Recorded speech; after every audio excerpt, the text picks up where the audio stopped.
আসসালামু আলাইকুম, সবাইকে স্বাগতম। এই গরমে যখন মাছ মাংস খেতে ইচ্ছে করছে না, তখন আর কি করার। এখন যেহেতু আমের সিজন, তো সেহেতু আমি আম ডাল রান্না করে দেখাবো। তো আজকে থাকছে আম ডাল রেসিপি। প্রথমে আমি নিয়ে নেব একটা কাঁচা আম আর কিছু ডালগুলোকে আমি পানি দিয়ে সুন্দর করে ধুয়ে নেব। এভাবে কচলে কচলে ধুয়ে নিতে হবে।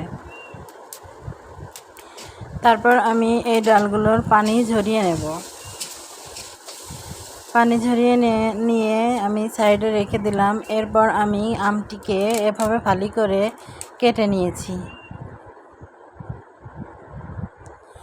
এবার আমি ডালগুলোকে পানি দিয়ে সেদ্ধ করে নেব।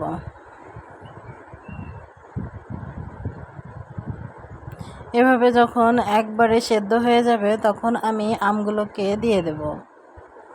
এবার দিয়ে দেব লবণ এবং হলুদ পরিমাণ মতো।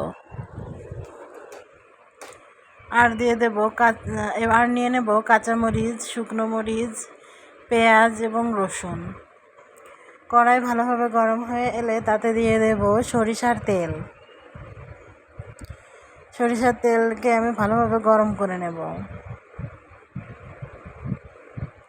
তেল ভালোভাবে গরম হয়ে এলে তার ভিতর দিয়ে দেব মরিচ, পেঁয়াজ, রসুন।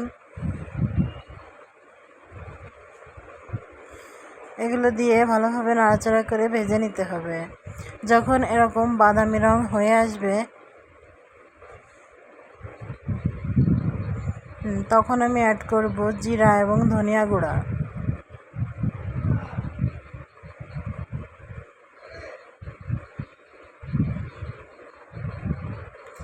এবার আমি সেদ্ধ করে রাখা আম এবং ডাল ভিতর দিয়ে দেব।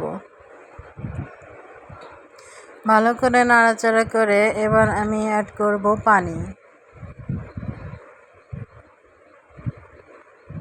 একটুখানি পানি দিয়ে নাড়া দিয়ে এবার আমি পরিমাণ মতো পানি দিয়ে দেব।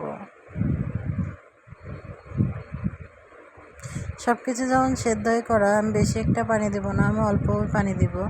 তারপর এভাবে জাল উঠে এলে আরেকটুখানি জাল করে নেব। এই হয়ে গেল আমার আম ডাল রেসিপি।